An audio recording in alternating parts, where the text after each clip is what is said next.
ஆன்மீக நண்பர்கள் அனைவருக்கும் அன்பு கலந்த வணக்கங்கள். இன்றைக்கு நாங்கள் ஆன்மீகம் சம்பந்தமான பதிவில் சிரசில் சிவலிங்கம் கருட வாகனத்துடன் பார்த்தீங்கன்னா குழந்தை வடிவ சனீஸ்வரரை பற்றி பார்க்கலாமா வாங்க. அதாவது பார்த்தீங்கன்னு சொன்னால் திருக்கோடிக்காவல் திருக்கோடீஸ்வரர் திருக்கோயிலின் அற்புத சிறப்புகளை தான் நாம் இன்றைக்கி பார்க்க போகிறோம். கும்பகோணம் மயிலாடுதுறை பாதையில் அமைந்துள்ள பாடல் பெற்ற காவேரி வடகரை தலங்களில் மிகவும் முக்கியமானது தான் அதாவது திருக்கோடிக்காவல். கோடி தேவர்கள் வந்து சிவபெருமான வழிபட்டதால் தான் திருக்கோடிக்காவல் என்று பெயர் பெற்ற இந்த தலத்திற்கு எண்ணற்ற ஆன்மீக சிறப்புகள் உண்டுன்னே சொல்லலாம்.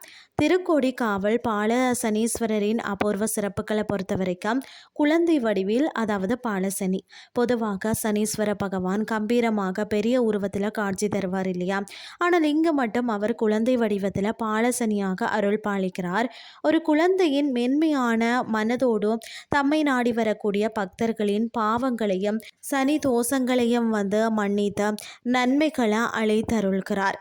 அது மட்டும் இல்லாமல் இங்குள்ள பாலசனியின் தலையில அதாவது சிரசில் சிவலிங்கம் அமைந்திருப்பது மிக மிக அபூர்வமான காட்சியாகும்.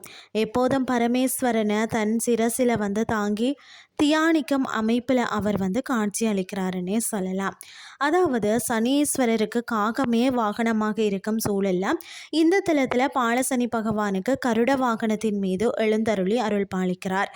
அதாவது பார்த்தீங்கன்னு சொன்னால் சனீஸ்வர பகவானும் அவரது சகோதரரான யமதர்ம ராஜாவும் தான் எதிரெதிரே சந்நிதி கொண்டு காட்சி தருவது இந்த தலத்தின் பேரதிசயம்னே சொல்லலாம். இங்கு பயம் நீங்க சிறப்பு பிரார்த்தனைகள் செய்யப்படுகிறதா. சுடுகாடு இல்லாத ஊர் என்னன்னு சொல்லி பார்த்தீங்கன்னா திருக்கோடிக்காவல் எல்லைக்கு உட்பட்ட பகுதியில் சுடுகாடே கிடையாது என்பதும் இங்கு இறப்பவர்களுக்கு பயம் இல்லாமல் சிவபதம் கிடைக்கும் என்பதும் நம்பிக்கையாகவும் இருக்கிறதா.